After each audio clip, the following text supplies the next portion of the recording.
Ya, minggu lalu kita sudah masuk ke sesi pertama perkuliahan, di mana saya menjelaskan detail terkait apa yang akan kita lakukan. Ya. Hari ini kita akan masuk ke materi kita yang pertama terkait dengan yang namanya organisasi sektor publik dan juga terkait dengan sejarahnya sektor publik.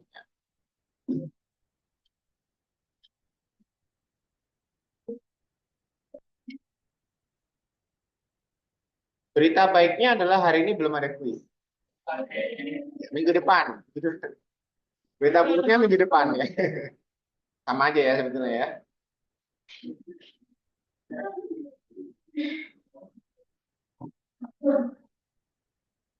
Ya, saya mulai dari organisasi dulu, baru kita bicara mengenai sejarah.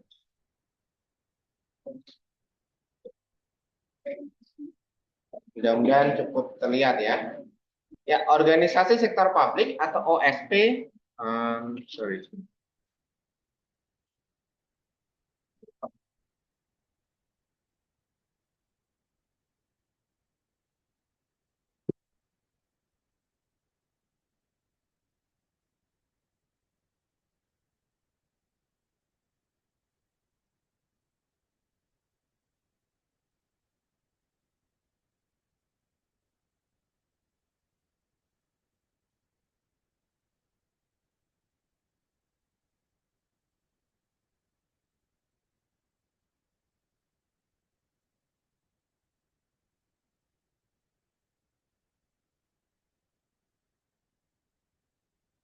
Baik, organisasi sektor publik atau organisasi nirlaba bisa juga disebut dengan organisasi non-profit.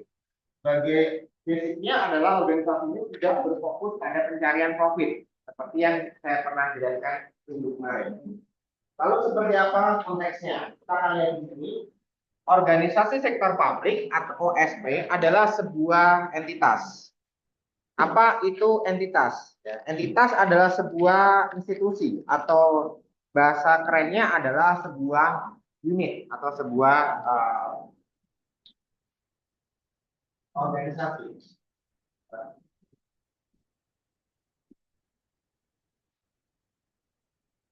OSP adalah sebuah entitas atau unit atau sebuah organisasi yang menyediakan barang atau jasa ke publik.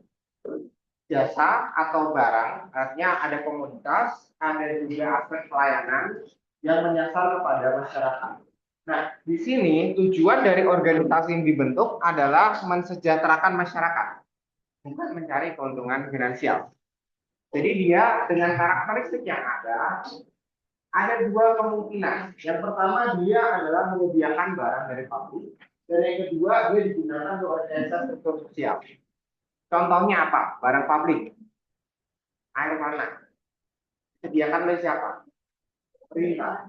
Contoh kalian pakai di rumah ada yang pakai pam gitu ya, ada juga yang pakai sumur. Kalau pakai pam kalian bayar bulanan. Kalau pakai sumur nggak bayar bulanan gitu ya. Tapi pada saat kalian bikin pengeboran pertama itu bayarnya bisa 8 sampai 12 juta. Tergantung kedalaman. Karena itu namanya pajak air tanah. Sama aja sebetulnya. Jadi bayar di awal, satu bayar di akhir. Bedanya adalah satu sumbernya langsung, yang satu melalui distribusi. Itu penyedia barang pabrik. Selain itu barang pabrik apa lagi yang kalian dapat dari pemerintah? Listrik, betul. Apa lagi? Gas, betul. Gas yang kemarin hilang dari peredaran. Ya, gas mewah, gas hidro. Kenapa itu dikatakan adalah barang bukti publik? Karena ya, cara kasarnya begini. Satu gas itu berapa? Ada yang pakai di rumah? Harganya berapa? Sekitaran 18 ribuan. 18 ribuan. Kalau di lingkungan kalian berapa harganya? 25. Oke, 18 sampai 25 gitu ya. Padahal kalian tahu ya, di situ ada tulisannya kan khusus untuk masyarakat miskin. Kok kalian tahu?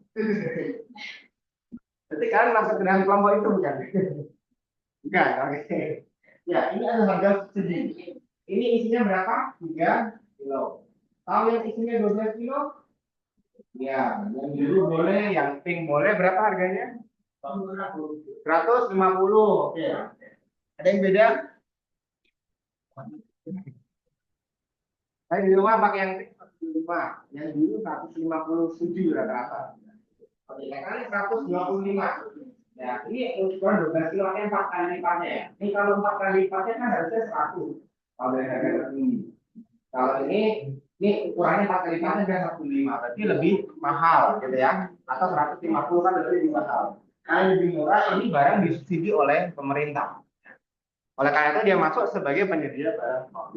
Selain itu apalagi transportasi umum. Naik Transjakarta cuma 3.000. Naik Kopaja berapa? Kopaja masih ada. Angkot, oke. Angkot ada yang disubsidi pemerintah juga. Ya, Jaklingko juga ada yang disubsidi, ada yang kendaraan transportasi umum. Ada yang miliknya komersil, ada yang disubsidi dan disubsidi pasti lebih murah. Itu adalah penyedia barang publik. Dan yang kedua adalah rekayasa sosial.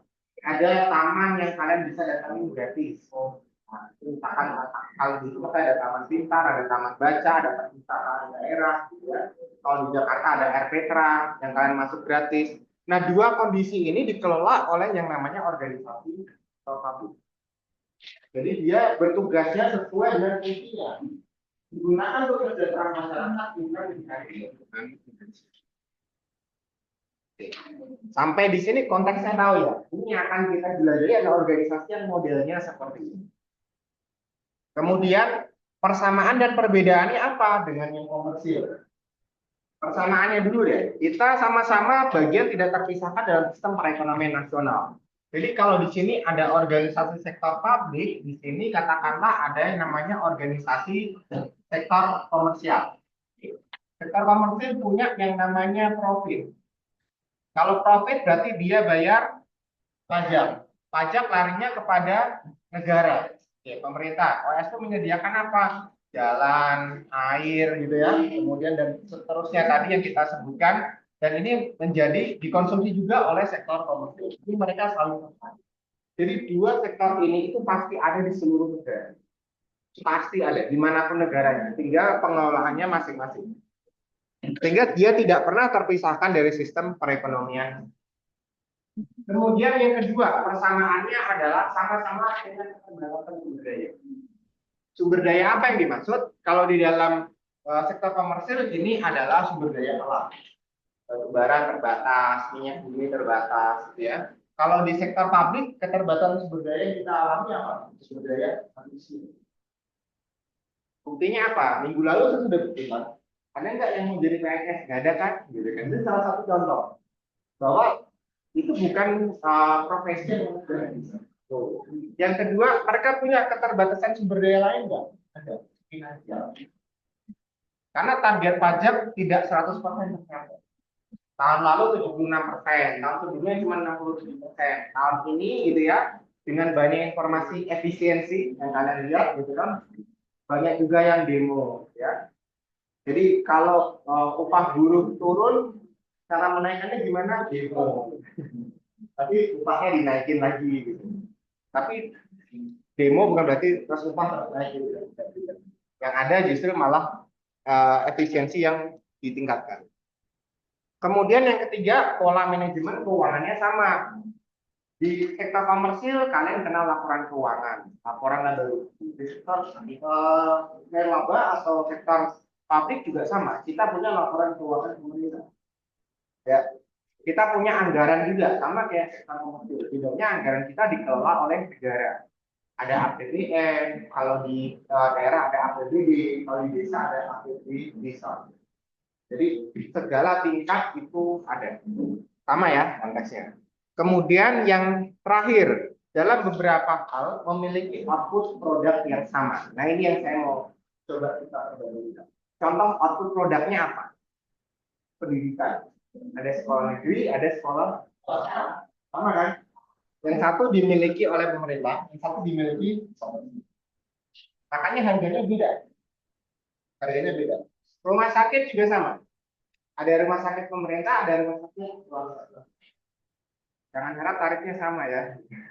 Itu baru dua contoh aja. Nanti kita akan lihat contoh-contoh yang lain. Jadi dalam beberapa hal sama. Bedanya apa? Bedanya ada tiga. Yang pertama pasti tujuan organisasi, yang satu profit, yang satu non-profit. Clear ya, tujuannya beda. Yang kedua sumber dananya. Kalau ini berarti dari permodalan saham. Sedangkan publik biasanya dari subsidi donatur, dari pajak, ya, dari retribusi, dari APBN negara, dan aturan undang-undangnya juga. Yang pertama di sini selalu diatur oleh Undang-Undang Nomor 40 Tahun 2007, yaitu Undang-Undang mengenai perseroan negara. Sedangkan sektor publik itu diatur oleh banyak sekali undang-undang. Pemerintah ada sendiri, yayasan ada sendiri, organisasi LSM ada sendiri. Nanti kita akan kupas. Jadi setiap aturannya itu dibedakan. Ciri-cirinya apa? Organisasi akan kita bahas. Karena dia disebutnya non-profit, berarti dia satu, dia tidak punya keuntungan finansial. Boleh nggak punya keuntungan finansial? Boleh. Tapi bukan target. Di target untung silahkan, tapi bukan yang nomor satu. Yang penting adalah kesejahteraan masyarakat. Contoh yang paling gampang adalah energi. Ketika kemarin gas tiba-tiba di stop karena aturan pemerintah, ya, kemudian banyak masyarakat yang demo kecil karena mereka susah mendapatkan gas yang versi kecilnya, gitu ya. Nah di situ ada keuntungan dari pemerintah karena dia boleh menjual harga tinggi. Tetapi apa efeknya? Banyak yang demo, banyak yang kesusahan, akhirnya pemerintah atau presiden meminta untuk dikeluarkan kembali. Sehingga keuntungan pemerintah pasti tidak tercapai. Tapi tetap dilakukan, karena targetnya adalah masyarakatnya sejahtera. Kalau enggak, masyarakat kecil mungkin nggak bisa makan, dan sebagainya.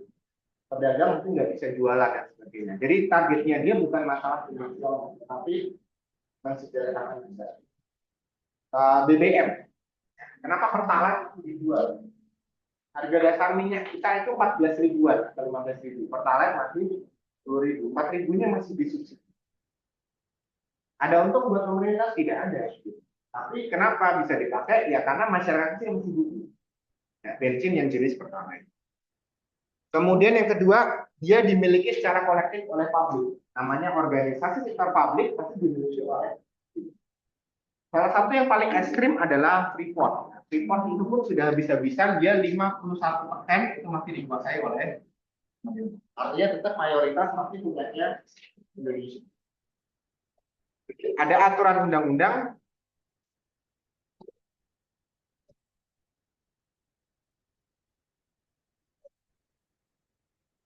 Puji, suara kami terdengar yang dari kelas?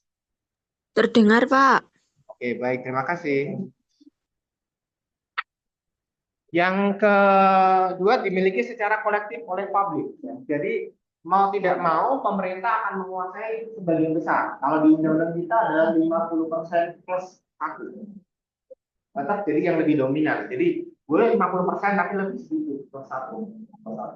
Bisa 51, 52 dan seterusnya.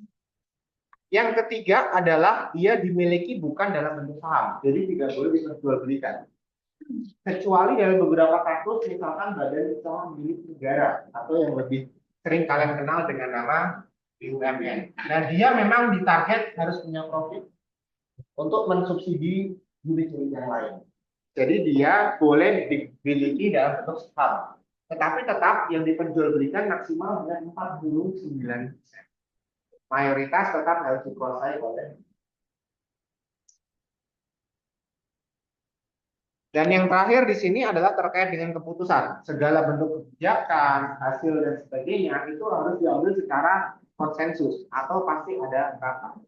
Tidak bisa diputuskan oleh dewan direksi saja. Itu perbedaan antara organisasi swasta dengan sektor publik. Meskipun ada rapat umum pemegang saham, ada dewan direksi, ada direktur utama, tapi yang namanya keputusan itu harus selalu bersama dengan DPR mungkin, dengan presiden dan sebagainya. Termasuk yang baru diumumkan kemarin, Kemenpora. Itu juga nanti segala bentuk investasi, kalau dia punya manajer investasi sama manajer operasional, tetap diputuskan bersama dengan Dewan Pertimbangannya, yaitu Presiden yang sekarang, Presiden terdahulu, dan juga Dewan Ekonomi.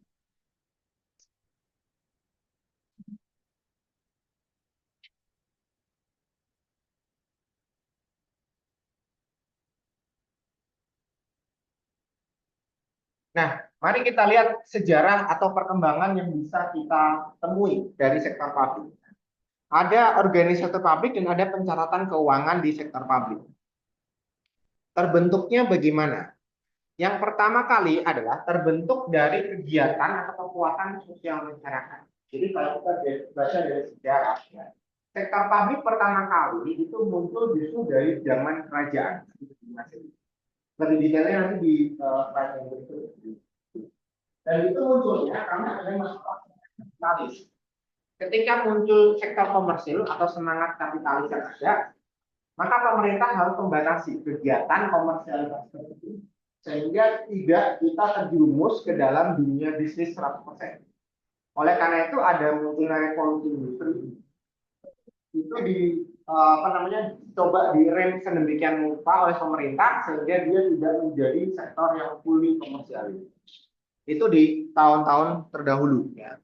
Kemudian masih ada juga terkait dengan peristiwa politik ekonomi dan juga termasuk inovasi teknologi. Itu sangat mempengaruhi dari kegiatan sektor publik.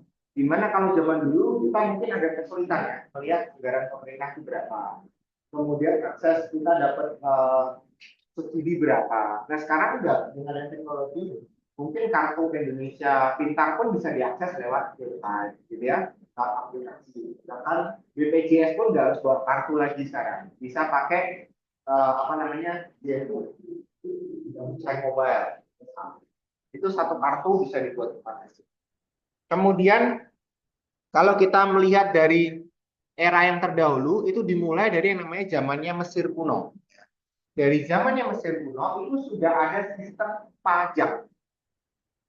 Jadi kita mengenal sistem pabrik itu bukan di sekarang ini, dari zaman dulu. Ketika masih kerajaan yang dipimpin oleh Fir'aun itu mereka sudah ngomong properti atau pajak dari masyarakat. Dan itu nanti masuk dalam sistem yang namanya sistem distrik. Sistem distrik itu kalau sekarang lebih mirip seperti sistem kabupaten, kelurahan, kecamatan, dan sebagainya. Kalau kalian dari Indonesia Timur, khususnya dari Papua, itu masih ada yang namanya distrik. Kelompoknya masih ada. Kenapa? Karena jauh-jauh. Jadi kelurahannya di sini, kemudian kalian tinggalnya mungkin 60-70 kilo dari situ. Jadi emang jauh kan terpisah gunung gitu ya. 30 kilo tapi kalau terpisah gunung kan harus muterin gunung dulu ya. Nggak bisa langsung naik ke atas kan gitu. Mas-kosan kalian gitu ya. Nggak mungkin gitu. Kemudian bergeser lagi ke zaman Babilonia. Nah, Babilonia itu ada produksi dan pendapatan. Karena zaman waktu itu ada yang namanya transaksi barter. Ada banyak sekali produksi dari kebun anggur gitu ya. Kemudian gandum dan mereka makannya sehari-hari seperti itu. Belum ada beras waktu itu ya gitu. Zaman dulu memang makan cuma gandum, kemudian dibikin roti, kemudian minumnya paling mahal itu adalah anggur dan mereka transaksi. Barter itu adalah sistem yang paling kuno dan itu belum ada mata uang di sana. Tapi di situ sudah ada sistem pencatatan. Sebenarnya akuntansi pun lahirnya di situ. Ketika kalian tukar menukar barang itu kan harusnya seimbang. Nah disitulah dimulai sistem debit dan kredit. Kemudian pada zaman pemerintahan Yunani, nah di situ sudah muncul yang namanya sektor publik, ada kementerian. Kalau sekarang tinggal bangunannya aja. Kuil-kuil di Yunani itu adalah kuil-kuil kementerian. Jadi bagian keuangan itu di mana, kemudian SDM di mana. Sekarang tinggal bangunannya. Tapi kalau zaman dulu itu dipakai sebagai pusat pemerintahan. Baru secara resmi kita masuk ke dalam pencatatan atau kita punya sistem debit dan kredit atau double entry accounting itu di abad 14. Tahun 1400-an. Harusnya di sini kalian sudah kenal ada yang namanya Bapak Akuntansi. Siapa namanya? Bapak Akuntansi? Ini prodi akuntansi kan? Iya, masa nggak ada yang tahu Bapak Akuntansi? Kalau Ibu Akuntansi, Ibu Febri. Iya. Bapak Akuntansi siapa? Oh, iya, beliau. Luca Pacioli. Ya, betul sekali. Luca Pacioli. Luca Pacioli itu siapa? Iya, Bapak Akuntansi saya tahu. Yang menguasai yang membuat sistem akuntansi modern atau yang masih kawan, bukan? Luca Pacioli adalah biarawan. Ya, dia biarawan, tapi dia juga seorang filsuf. Nah, dia melihat bahwa transaksi di Italia, khususnya di daerah Sisilia, Genoa, dan sebagainya, kan mereka menggunakan sistem pasar apung. Karena mereka ada kanal-kanal sungai dan sebagainya. Kayak di Kalimantan kan ada masih ya. Dan itu ada sistem barter. Dan dia lihat, kok barternya nggak sesuai. Ini bawa makanan, atau ini bawa bahan emas, atau bahan tambang, itu terus dia merasa kayaknya ada yang nggak fair gitu. Sehingga dia membuat dua sistem. Yang satu adalah debit, yang satu adalah kredit. Jadi ini adalah aset kita mau tuker pakai apa? Bisa dengan modal, bisa dengan pinjaman dan sebagainya. Sehingga di sini terciptalah yang namanya keseimbangan, balance. Makanya akuntansi selalu kita bicara mengenai balance, debit dan kredit. Sekalipun kalau transaksi balance belum tentu di jurnalnya nanti hasilnya balance. Benar nggak? Ya. Biasanya kalau udah masuk ke laba rugi, kemudian perubahan modal sama arus kas, baru ketemu nggak balance. Semua jurnal dan adjustment balance Pak. Oke, coba dibukukan, nggak balance. Nah, disitulah tingkat stres pertamanya gitu ya. Tapi ya itu adalah mekanisme yang dibuat oleh sistem akuntansi. Kemudian di era modern kita mengenal yang namanya New Public Management, yaitu alat pengawasan dan kontrol yang dimiliki untuk akuntabilitas publik. Jadi pemerintah, kemudian sektor publik itu diawasi oleh masyarakat. Kalau ada yang nggak beres, kalau ada yang nggak tepat dalam distribusi, bisa langsung dikomplain, bisa langsung dievaluasi. Mungkin kalian kenal dengan sistem yang namanya demokratis. Tapi apapun bentuknya, kita bisa langsung komplain. Itu di era yang sekarang. Nah, kalau di Indonesia bagaimana? Ya, kita punya sistem yang cukup ketinggalan zaman. Karena kita dijajah oleh Belanda, maka pencatatan di sektor pemerintahan kita itu mengikuti pencatatan dari zaman kolonial Belanda. Sistemnya namanya kameral atau sistem cash basis. Nah, kalau cash basis pasti kenal, gitu. Tetapi ini beda sekali dengan komersil yang dia pakai accrual basis. Nah, disitulah masalahnya. Pemerintah ketika mau mencatat adanya pendapatan atau penerimaan harus sudah ada duit, harus ada cash-nya. Makanya pajak itu sistemnya pasti cash basis.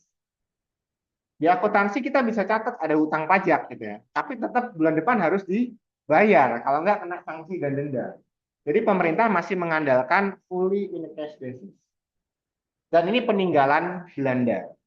Ya sayangnya kita dijajah Belanda dan lama lagi gitu ya. Coba yang jajahan Inggris itu pasti berkembangnya sangat cepat. Singapura dijajah Inggris, kita kalah. Australia dijajah Inggris, kita juga kalah dari mereka kan. Yang sama-sama dijajah Belanda itu pasti sama-sama miskin, sama-sama ketinggalan. Bahkan semenjak Indonesia merdeka, tahun berapa kita merdeka? 45. Undang-undang keuangan kita itu baru ada tahun 2003. Ini adalah pertama kali dalam reformasi keuangan negara. Jadi setelah sekian tahun merdeka baru muncul di tahun 2003. Jadi ini kondisi yang nyata yang kalian bisa temukan di Indonesia itu sendiri. Nah, jenisnya apa saja? Nanti kita akan bahas satu persatu. Ada pemerintahan, ada nirlaba yang dikuasai pemerintah, ada nirlaba yang dikuasai oleh swasta. Ini mungkin akan lebih kita kenal. Ya. Yang pertama ini adalah yang paling besar proporsinya, pemerintahan. Ada dua, pusat dan daerah. Kalau pusat berarti ada di ibu kota negara. Saat ini kebetulan masih ada di sini. Sebentar lagi kita akan pindah ke ibu kotanya. Ibu kotanya saja ya, administrasinya aja. Ya, kemudian ada juga yang dimiliki oleh pemerintah daerah. Siapa aja di dalamnya? Kalau pemerintah itu berarti bisa menteri, lembaga tinggi, satuan kerja sampai dinas. Sedangkan organisasi yang dimiliki oleh pemerintah itu bisa dalam bentuk universitas. Kalian lihat produknya sama kan? Ada universitas, rumah sakit, yayasan, LSM. Dan dari universitas, rumah sakit, dan yayasan itu baik dimiliki pemerintah dan swasta sama. Contohnya banyak, nanti kita bisa lihat gitu ya. Kemudian kalau nirlabanya pemerintah itu ada BLUD atau BLU biasa, Badan Layanan Umum dan Badan Layanan Umum Daerah. Itu adalah sebuah unit atau badan yang melayani aktivitas masyarakat tanpa memungut biaya berlebihan. Contohnya adalah BLU itu adalah Trans Jakarta. Itu BLU. Makanya kalian mesti dapat tarif yang terjangkau. Kemudian KAI, bukan KAI, KCJ, kereta komuter Jakarta. Kalau KAI yang luar kota dia nggak subsidi, tapi kalau yang di dalam kota, yang komuter ya, yang komuter itu subsidi. Yang nggak subsidi apalagi kereta cepat, itu nggak subsidi. Ya, kalian sampai cepat, uang kalian juga cepat juga. Kan sesuai ya, sesuai ya. Oke. Ini yang paling besar pemerintahan. Komponen sektor publik paling tinggi itu adalah paling banyak. Pemerintah ada dua, ada pusat dan daerah. Kalau pusat berarti pemegang kekuasaannya adalah presiden dan pembantu-pembantunya. Pembantu presiden kan banyak ya.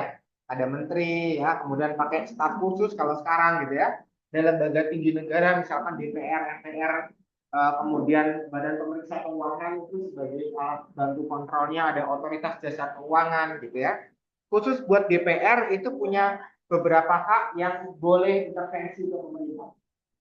Misalnya untuk hak angket, interpolasi maupun menyatakan pendapat. Jadi kalau nggak setuju sama presiden, mereka boleh angkat bicara melalui DPR, bukan ke MPR, ya, di DPR. Kemudian kalau pemerintah daerah, ini dari strukturnya mereka paling tinggi adalah sekretaris daerah, bukan kepala daerah ya. Jadi bupati, gubernur, wali kota itu tidak masuk ke dalam struktur pemerintah. Artinya itu hanya jabatan politis.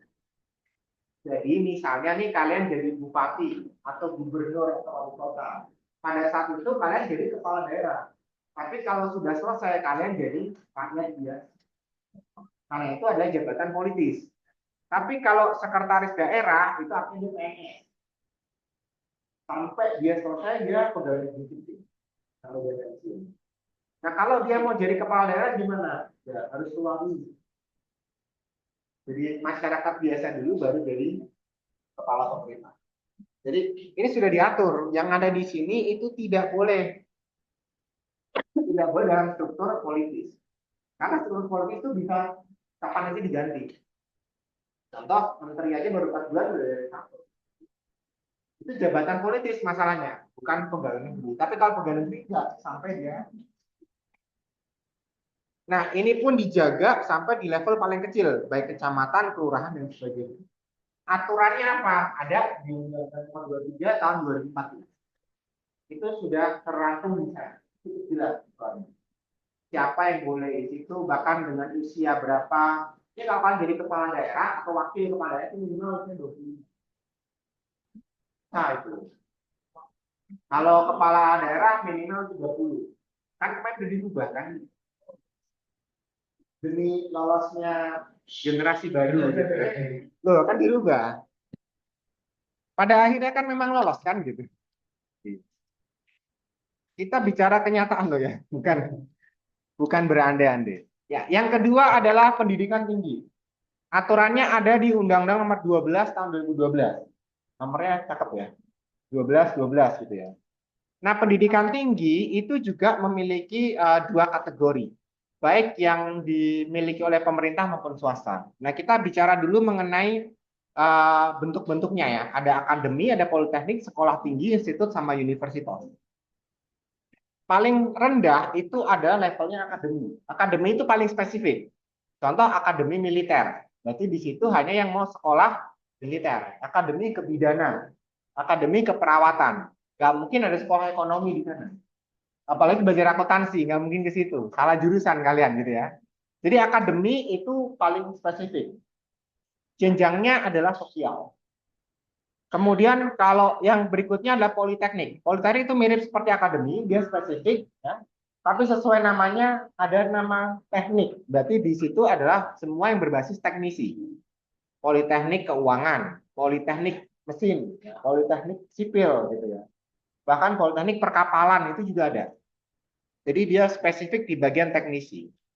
Di atasnya itu ada sekolah tinggi. Sekolah tinggi, untuk akademi dan politeknik biasanya paling tinggi itu ada di D3, bukan S1. Karena mereka adalah rumpun terapan. Nah, kalau yang sampai ke level sarjana bagaimana? Itu ada di sekolah tinggi minimum. Sekolah tinggi pun spesifik ya. Sekolah tinggi ilmu pariwisata. Berarti kalau kalian masuk ke situ pasti akan belajar mengenai ilmu pariwisata. Sekolah tinggi ilmu komunikasi, sekolah tinggi ilmu ekonomi gitu ya. Jadi dia masih spesifik. Kemudian institut, institut juga sama, tapi dia lebih luas skopnya. Contoh Institut Pertanian Bogor, Institut Kehutanan, ya, Institut Teknik 10 November. Nah, di situ kan memang fakultasnya berarti cuma satu itu aja, nggak bisa campur-campur. Pengecualian untuk IPB ya.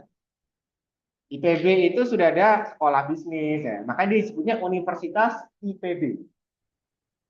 Kan aneh gitu. Kenapa nggak Universitas Negeri Bogor? Kan harusnya gitu ya. Kenapa masih nama IPB? Kan IPB sudah dijadikan brand. Jadi IPB itu bukan nama institutnya lagi, tapi adalah nama universitasnya. Disebutnya Universitas IPB. Yang paling tinggi adalah universitas. Kalau uni itu artinya minimum ada 5 program studi atau 6 program studi yang dia lintas. Artinya ada sosial, ada eksak. Contoh kayak kita, di sini ada kedokteran, ada sipil gitu ya, ada akuntansi, kemudian ada psikologi, ada sastra. Jadi banyak gitu. Dan lebih universe atau lebih seragam. Jadi ini adalah bentuk-bentuk yang tercantum di Undang-Undang Nomor 12 tahun 2012. Dengan penyelenggaranya diatur ada dua, mulai dari pemerintah, artinya perguruan tinggi negeri, dan juga perguruan tinggi swasta atau perguruan tinggi miliknya masyarakat. Seperti Lemhanas, ya, sekolah itu dimiliki oleh pertahanan, kemudian Akmil itu dimiliki oleh pemerintahan, khususnya di militer. Swasta boleh dimiliki oleh diri sendiri. Organisasi berikutnya yang kita bisa kenal dekat kita adalah rumah sakit. Ada rumah sakit swasta, ada rumah sakit negeri, atau milik pemerintah. Aturannya diatur di Undang-Undang 44 tahun 2009. Jenis rumah sakit itu juga berbeda. Dari yang paling tinggi sampai yang paling sederhana. Paling sederhana ada klinik ya. Klinik kan di situ biasanya ada di setiap kelurahan kalau klinik. Tempatnya kecil. Rumah sakit itu ada yang paling general namanya rumah sakit umum. Segala macam sakit ke sana boleh lah gitu ya. Rumah sakit spesialis berarti dia punya spesifikasi. Rumah sakit jantung. Jadi kalau kalian sakitnya gatal-gatal batuk pilek jangan ke sana. Karena dia sudah punya spesialisasi sendiri. Salah gitu ya. Rumah sakit kanker, rumah sakit jantung, kemudian rumah sakit ibu dan anak, RSIA, ya, apalagi rumah sakit paru, ya rumah sakit otak. Jadi memang ada ini sendiri-sendiri ya spesialisasinya. Kemudian rumah sakit pendidikan. Nah, di sini adalah rumah sakit biayanya yang lebih terjangkau karena dia digunakan untuk calon dokter. Contohnya apa? Kita ada rumah sakit itu. Biasanya dia nempel dengan nama kampusnya. Kalau Royal Taruma itu dulunya pusat pendidikan, tapi sekarang sudah jadi. Kemudian MRCC Semanggi itu rumah sakitnya kedokterannya UPH. Bukan Siloamnya ya, tapi yang MRCC. Jadi kalau RSUI itu masih rumah sakit pendidikan. Di situ calon dokter. Harganya lebih murah. Oh, di sini ada rumah sakit gigi dan mulut. Sekolahnya calon dokter gigi. Jadi kalau kalian ke situ, misalkan scaling, biasanya berapa sih? Di situ paling murah, 50.000, 60.000. Cuman kalau dokter kalian ngerjain 15 menit, 20 menit selesai. Kalau di situ sejam sudah selesai. Iya, betul ya. Ya kan murah. Itu murah.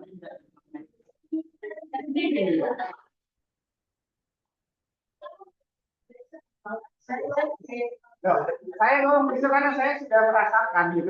Sudah mencoba.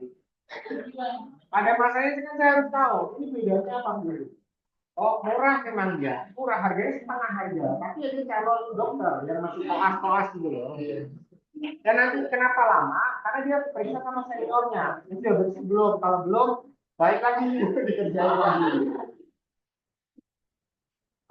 Ya, jadi harusnya 15-20 menit selesai, bisa di jam atau maksimal 2 jam gitu ya. Mungkin sambil tidur siang boleh lah gitu.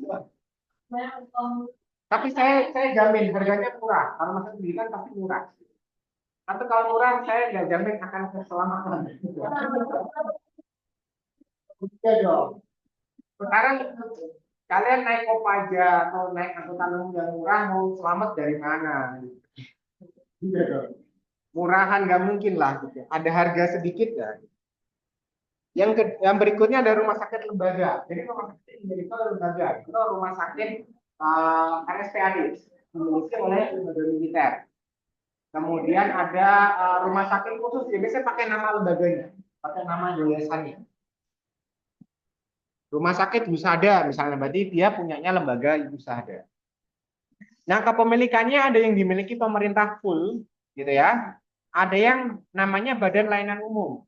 Kalau BLU atau BLUD ini dia dimiliki 51% oleh pemerintah, tetapi masih ada swasta di sana, sehingga dia masih nyari profit.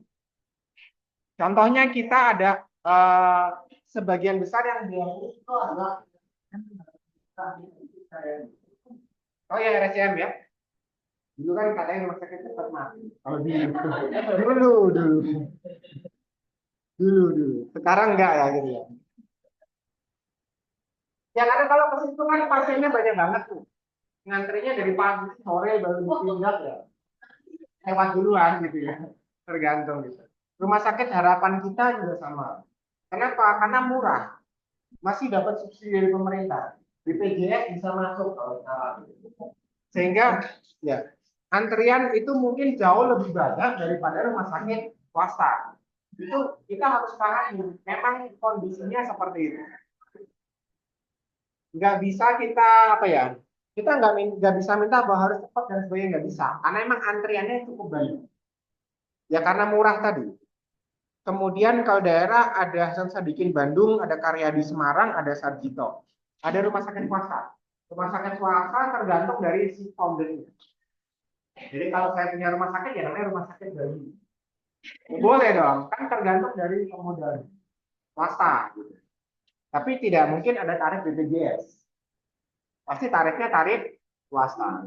Kan kalian bisa bayangin ya, satu kali visit dokter berapa? 120, 200 gitu ya. Bayangin dengan satu kali dokter visit BPJS itu 50.000. Yang mendingan dokternya nganterin 100 orang sehari gitu ya. Sama kalau swasta mungkin 10 orang itu cukup. Jadi antriannya beda jauh. Karena sudah ada tarif dari pemerintah. Berikutnya ada yayasan. Sesuai dengan namanya yayasan ini punya tujuan cuma ada tiga. Jadi kalian boleh bikin yayasan. Ya. Sesuai dengan aturan Undang-Undang Nomor 28 tahun 2004 itu tidak ada batasan usia. Yang penting tujuannya tiga. Yayasan itu bisa sosial, bisa keagamaan, bisa kemanusiaan. Yayasan amal, yayasan panti asuhan.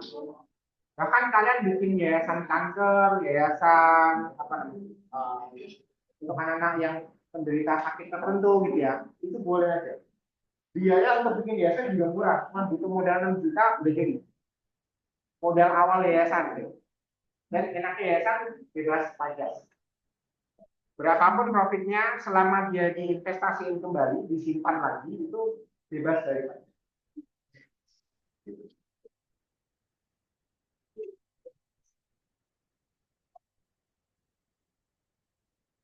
Organisasi berikutnya yang perlu kita ketahui di sekitar pabrik adalah partai politik.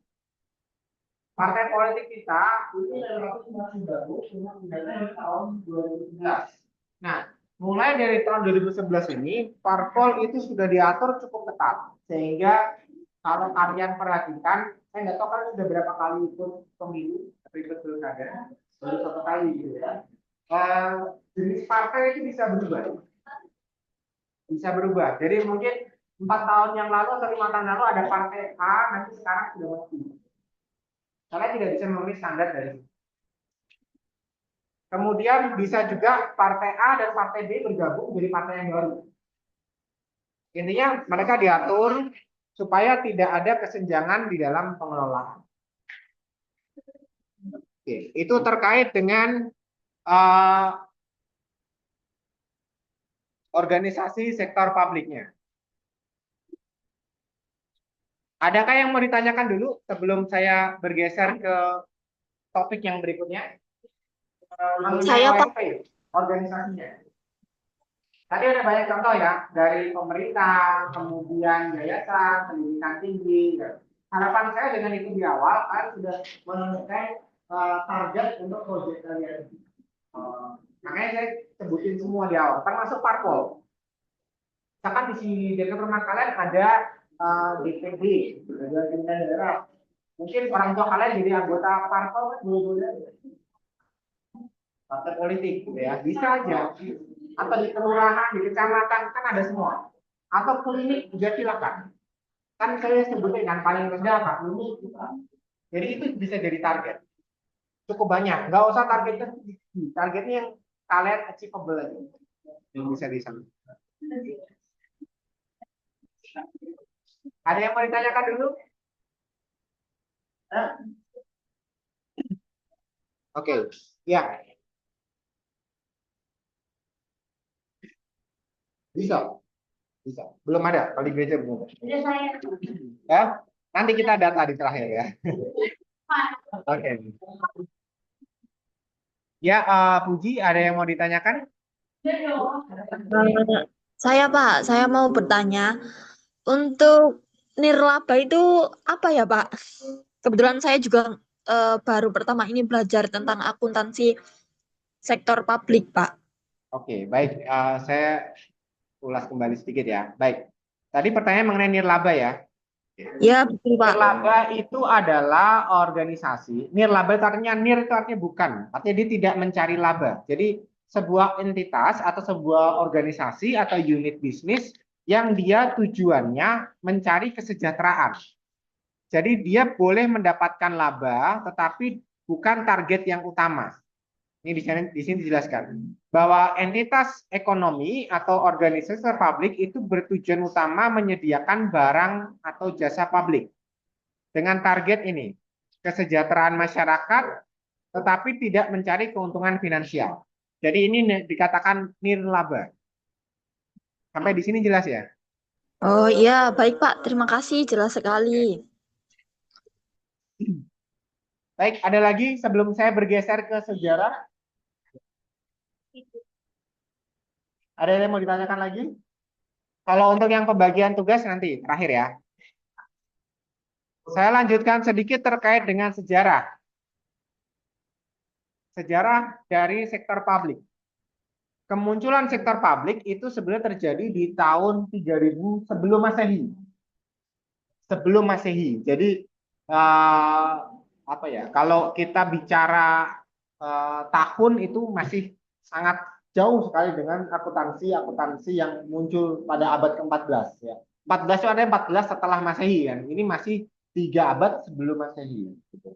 Dan itu dimulai dengan adanya sistem kerajaan. Zaman dulu banyak sekali raja-raja daerah atau pemerintahan-pemerintahan. Misalkan ada Yunani dengan Roma ya, kemudian dia ada juga kerajaan Mesir, kerajaan Babilonia. Itu semua mereka punya pemerintahan masing-masing. Ada raja, ada kepala pemerintahan, ada yang mencatatkan pendapatan dari distrik atau upeti, kemudian ada pemungutan pajak dan ada laporan hasil pungutan dari masyarakat. Itu setiap bulan dilakukan. Setiap bulan dilakukan. Dan ini sudah terjadi cukup lama. Ini adalah pertama kali munculnya namanya sektor publik. Kita belum bicara mengenai akuntansinya. Tapi sudah ada pungutan terkait dengan keuangan. Kemudian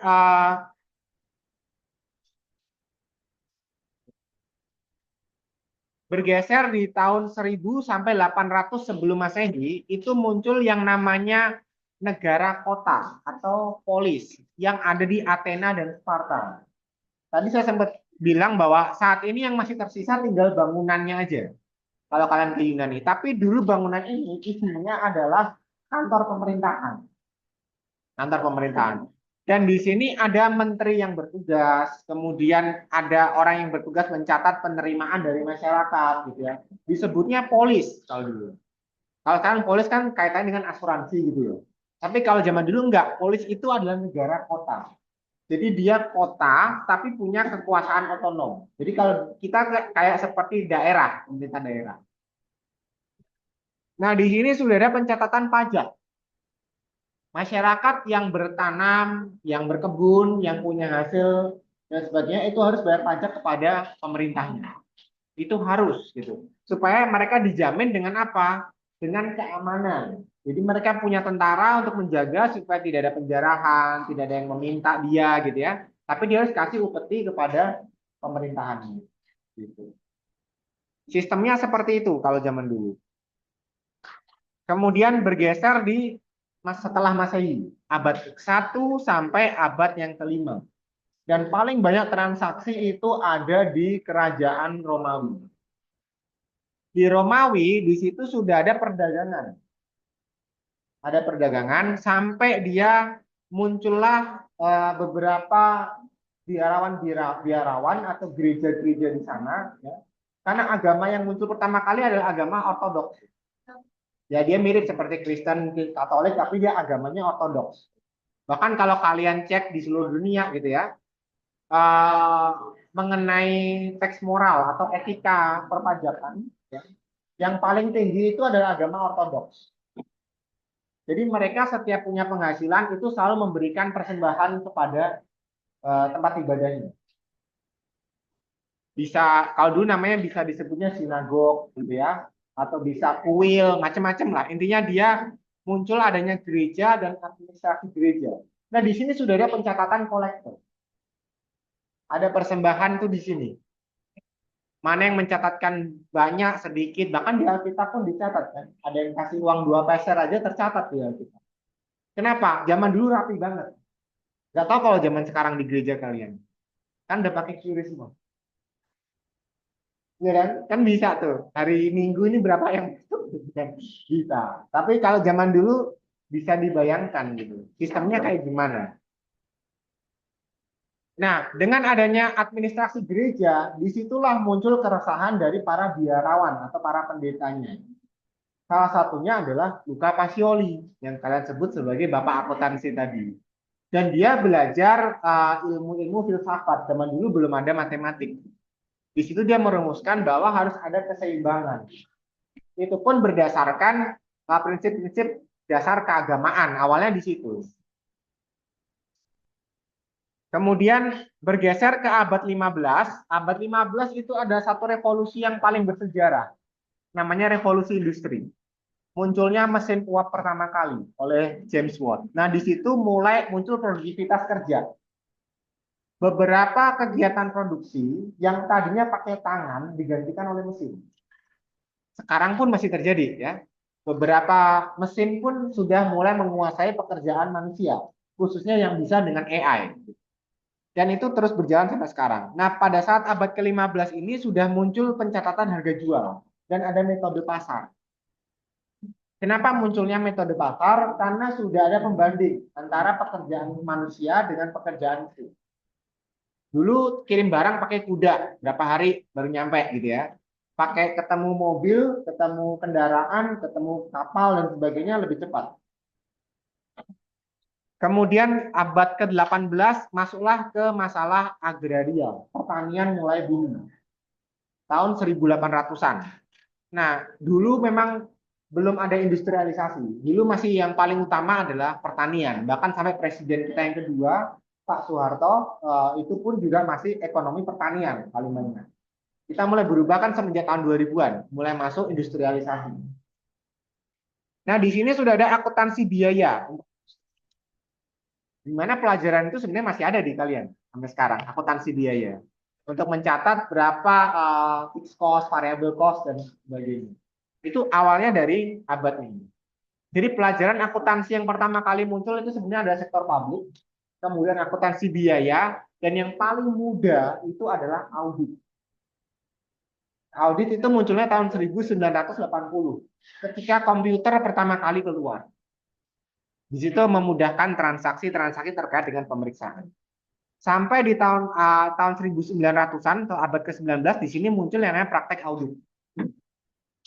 Jadi mulai dicek, ini uang yang masuk ke negara ini dipakai dengan benar atau enggak. Atau sama seperti tahun-tahun kolonial yang banyak dikorupsi. Zaman dulu sudah ada korupsi. Oleh pemerintah daerah pun sudah ada. Bahkan sejarah kita mencatat di literatur Belanda itu kepala daerah itu selalu ngambil upeti 80% itu disimpan buat mereka sendiri. Jadi kalau ada kepala daerah korup itu memang sudah ada dari zaman dulu. Gimana cara menghilangkannya? Ya mungkin dengan generasinya dihabisin semua gitu. Atau diganti dengan model yang baru. Memang peninggalan Belanda kan tidak banyak kontrol sehingga memungkinkan kita terjadi celah koruptif yang cukup banyak di sana di sini. Nah, karena banyak korupsi, banyak kecurangan, disinilah muncul yang namanya profesi auditor untuk mengawasi para pencuri tadi, gitu ya. Jadi di sini profesi akuntansi mulai bermunculan. Ada yang mencatat, gitu ya. Ada yang bekerja di pemerintahan, sampai ada yang bagian mengawasi. Nah, kalau di dalam pemerintahan bagaimana? Sektor publik itu menguasai atau berfokus kepada kesejahteraan masyarakat. Nah, salah satu yang bisa berfungsi di sini adalah pemerintah. Karena pemerintah yang menjamin kesejahteraan masyarakat. Di Indonesia sangat jelas tertuang di Undang-Undang Dasar 45, tujuan keempat kita. Mensejahterakan kehidupan berbangsa. Di mana melalui sektor publik, kita akan mengalami beberapa fungsi. Yang pertama, kita mencatat beberapa uang masuk dari negara dan dipakai buat apa. Masuknya sekian triliun dipakai buat apa? Anggaran pendidikan mungkin, kesehatan mungkin gitu ya. Bahkan beberapa subsidi terkait dengan kesehatan itu menjadi sangat krusial. Saya nggak tahu beberapa dari kalian aktif tidak melihat misalkan berita dan sebagainya gitu ya. Ya kalau gosip sih pasti aktif gitu ya. Kalau gosip ya gitu. Tapi contoh kalau kita lihat berita di BBC itu pemerintah Amerika sedang melakukan efisiensi anggaran gitu terkait dengan kesehatan. Nah, salah satu yang berteriak adalah tenaga kesehatan kita. Karena beberapa anggaran kesehatan kita itu masih mengandalkan bantuan dari mereka. Kalau enggak, harga obat-obatan akan sangat mahal. Bahkan ada salah satu apa ya, dia penyintas ya, artinya dia nggak sengaja terkena tragedi bom Bali. Sampai sekarang dia malah minta mendingan dia disuntik mati aja. Karena biaya berobatnya mahal, kalau pemerintah Amerika mengkat anggarannya dia nggak sanggup. Dia itu sudah berhutang untuk berobat sana sini. Jadi sangat diandalkan sekali. Kemudian pengelompokan jenis transaksi dan jenis belanja. Mereka punya banyak pos. Ada pos pendidikan, kesehatan, pemerintahan, infrastruktur, dan sebagainya. Nanti kita akan belajar sambil berjalan, kita akan belajar sendiri membuat yang namanya kalkulator APBN. Ada simulasinya, ada gamesnya dari pemerintah. Jadi kalian dibuat seolah-olah kalau kalian jadi menteri keuangan, gimana sih nyusun anggaran negara. Sampai semester lalu belum ada yang dapat anggaran surplus. Masih banyak yang defisit. Gak apa-apa, nanti kan bisa otak-atik. Di simulasi gamenya itu bisa diotak-atik. Coba kalian lihat, kalau jadi kalian jadi menteri keuangan, bisa nggak dapetin anggaran yang surplus? Gitu. Kalau bisa, mungkin kalian bisa dilantik jadi calon menteri keuangan berikutnya. Karena selama ini kan kita selalu defisit. Kalau defisit dari mana? Negara ngutang lagi. Ngutang lagi ke pemerintah lain. Kemudian fungsi kita juga belajar mengenai transaksi keuangan, pertanggungjawaban, sampai melampirkan informasi keuangan. Sejauh ini negara masih banyak hutangnya. Gitu. Ya, supaya kita tetap jalan. Gak mungkin kita mencetak uang sendiri. Itu sama aja bohong gitu ya. Udah kekurangan uang, mencetak uang sendiri, maka nilai inflasinya akan jauh lebih tinggi. Sekarang mereka sedang berusaha inflasi masih di tahap 11-18%, gitu, maksimal itu. Supaya ekonomi kita bisa naik. Sekarang ini ekonomi kita sedang naik 5%. Target pemerintah 8%. Artinya belum tercapai. Gitu. Nah, di Indonesia bagaimana? Ya, kita langsung cerita aja kondisi kenyataan kita. Gitu. Struktur pemerintahan kita birokratis. Udah cukup jelas ya. Ada kepala daerah, banyak punya staf dan sebagainya. Kita nggak bisa langsung tiba-tiba ke atas. Tiba-tiba kalian langsung lapor ke presiden, ketemu dengan menteri keuangan gitu kan. Misalkan, Pak, uang SPP kuliah saya naik nih, saya lapor ke menteri keuangan, nggak akan diapa-apain. Beneran, nggak akan diapa-apain. Kenapa? Ada struktur birokrasi, ada lapisannya. Kalian harus lapor ke atasan kalian dulu. Nanti dia akan naik lagi, naik lagi, naik lagi, seperti itu. Sifat dan sumber dayanya juga sangat terbatas. Kadang mungkin kita malah kesulitan nyari sumber dayanya. Makanya surat menyurat agak lama nih. Kalian bikin, ada yang pernah bikin KTP baru berapa lama tuh sekarang? Seminggu, nah itu udah bagus tuh. Seminggu, dulu 10 hari kerja, 2 minggu. Saya dari anak saya lahir keluar kartu keluarga yang baru itu bisa 4 bulan. Dulu, kalau sekarang mungkin ya sebulan mungkin gitu. Artinya sumber dayanya masih kekurangan. Bahkan mungkin kalau dulu kan kita harus pakai dokumen ngantri langsung. Sekarang bisa pakai aplikasi. Ada proses politik juga di dalamnya. Tarik ulur masalah anggaran. 2-3 bulan yang lalu tuh lagi rame sekali gitu kan, pemangkasan anggaran. Jadi setiap kementerian presentasi di DPR minta anggaran sekian, nggak boleh gitu kan. Nanti maunya sekian, sekian diefisiensi. Dari kementeriannya nggak setuju dan sebagainya. Terus aja kayak gitu. Karena yang menentukan anggaran itu dari kementerian dan juga dengan DPR itu ada proses politik. Mereka saling berdebat, mereka saling bernegosiasi mencapai angka yang ideal berapa. Yang pusing siapa? Menteri Keuangan. Yang harus nyediain duitnya. Mereka kan cuma minta gitu ya. Menteri Keuangan yang harus targetin ini gimana. Nah, keuangan kita, negara Indonesia, kita dulu ikut aturannya Belanda, namanya ICW, bukan Indonesia Corruption Watch ya. ICW itu, saya susah menyebutnya. Mungkin kalian juga sama ya. Dia pakai bahasa Belanda. Ini karena kita dijajah Belanda. Kemudian pada saat Indonesia merdeka, muncullah undang-undang sementara, namanya Perbendaharaan Negara, tahun 45. Tapi dia hanya mencatat berapa transaksi masuk dan keluar. Cuman itu aja.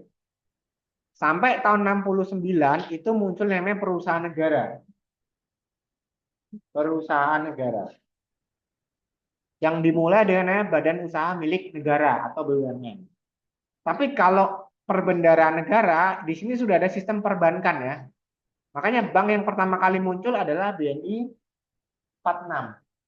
Kenapa 46? Ya dia lahirnya tahun 46. Setahun setelah Indonesia. Ada yang lebih tua daripada itu? Kayaknya nggak ada. Karena waktu itu belum ada. Jadi baru dimulai dari sini.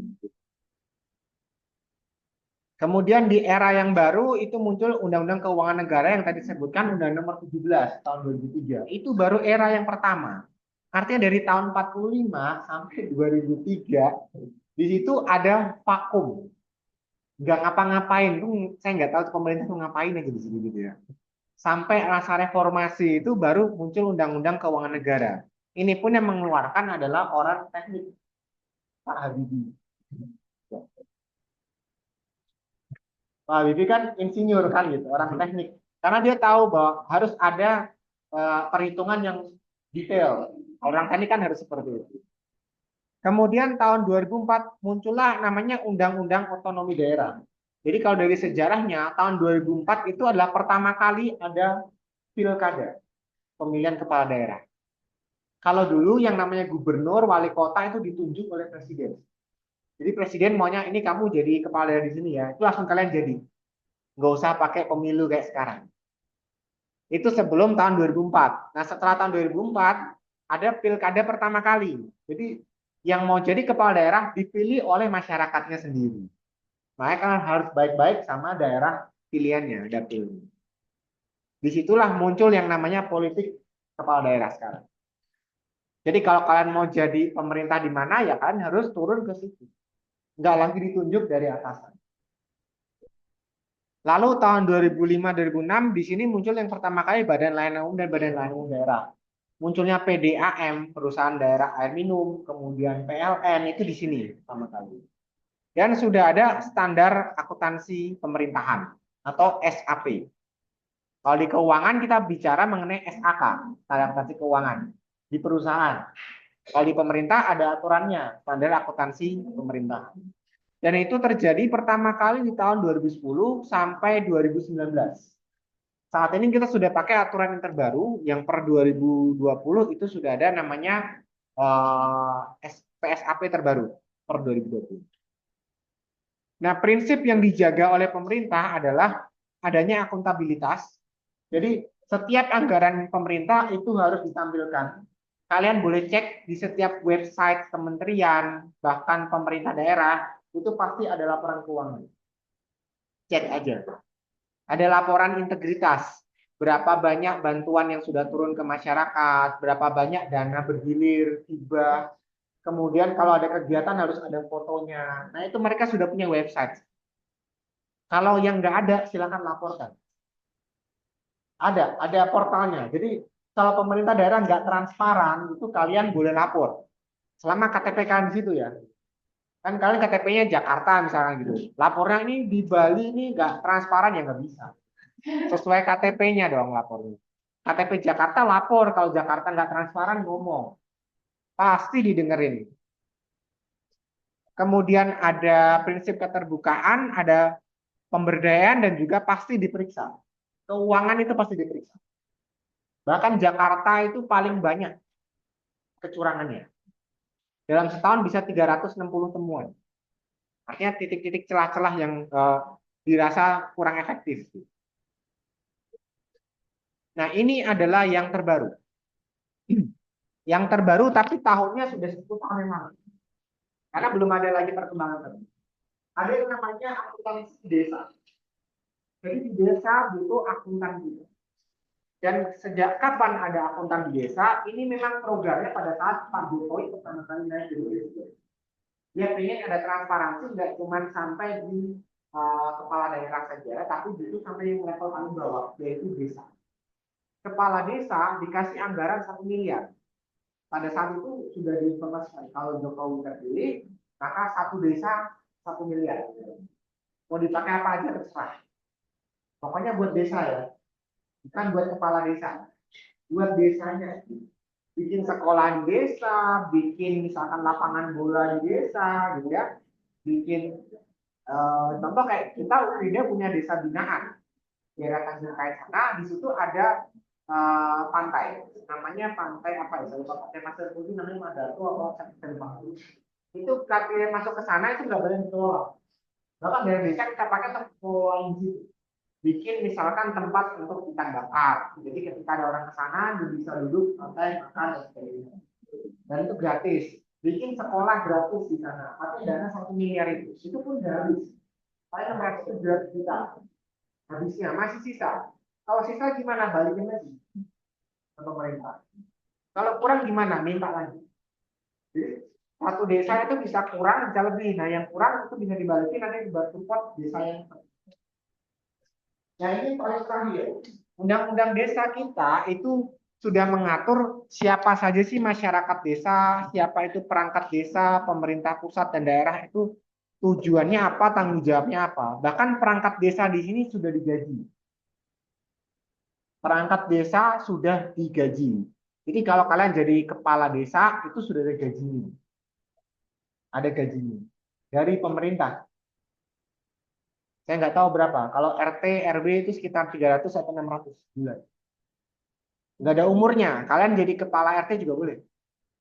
Siapa tahu kan dari RT sekarang gitu. Selamanya. Kalau RW 600, sorry. Kalau RW 600 saya tahu. Sebulan. Dapatnya tapi 3 bulan sekali ya. 3 bulan sekali. Jadi per 3 bulan digaji, tapi sebulan itu senilai 600.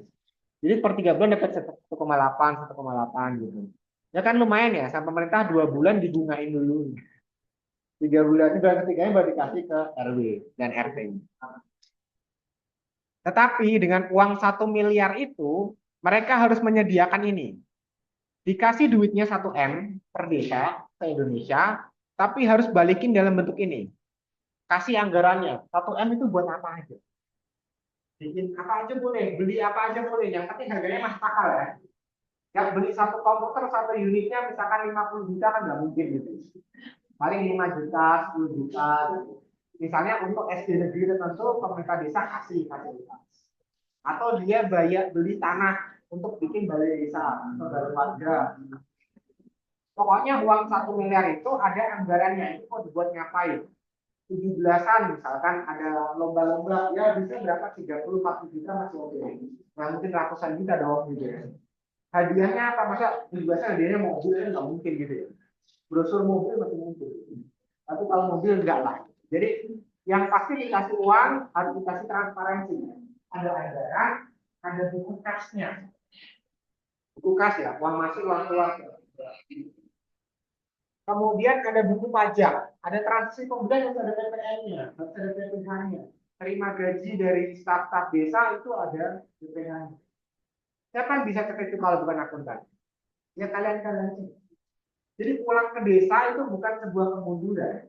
Kalau sekarang kalian bisa kerja dan merangkap di sini kan harus setiap hari ngantor. Ya, staf desa nggak harus setiap hari ngantor kan seminggu sekali melakukan mereka pembukuan nggak masalah. Emang ada transaksi ribuan kan enggak kan gitu. Gaji juga sebulan sekali kan. Transaksi di desa itu mungkin sebulan juga paling 1 kali 2 kali gitu kan. Misalnya ada rapat warga misalnya gitu, itu juga paling jam sebulan sekali lah, 2 bulan sekali lah.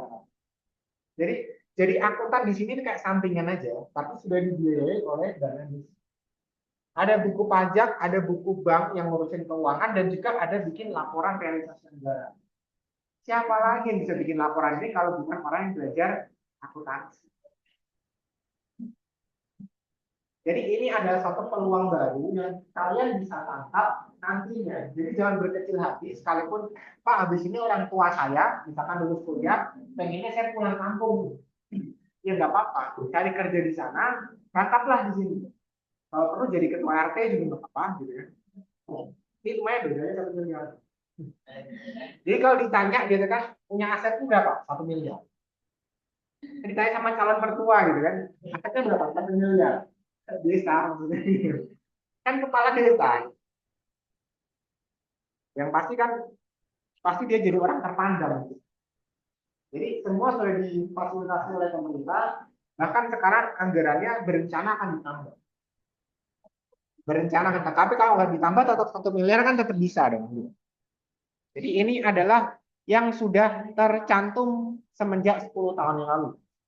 Sampai sekarang masih berlaku dan sampai sekarang belum ada perubahan. Yang ada pasti adalah peningkatan karena nilai uang itu selalu naik. Oke, kira-kira itu ada yang mau ditanyakan dulu mengenai materi yang kedua terkait dengan sejarah?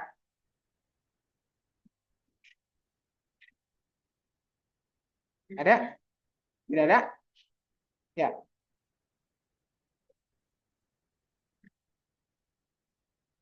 Seperti yang saya informasikan tadi, untuk sesi kita hari ini belum ada kuisnya.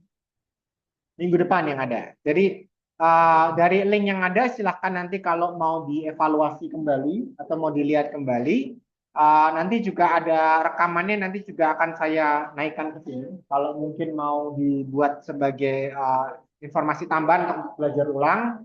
Kemudian minggu depan kita akan masuk ke sesi baru yaitu komparasi dari sektor publik dengan sektor bisnis. Materi sudah ada, kuis juga sudah disiapkan, cuman saya tinggal setting aja. Udah kelihatan ya, cuma 5 menit doang waktunya ya kuisnya. 5 menit doang. Artinya pertanyaannya nggak banyak. Ya, ya lebih dari satu lah. Kenapa? Tergantung, nanti saya belum lihat. Kan banyak itu pasti lebih dari satu. Iya dong. Oke, saya rasa itu dulu. Halo Puji. Iya, Pak.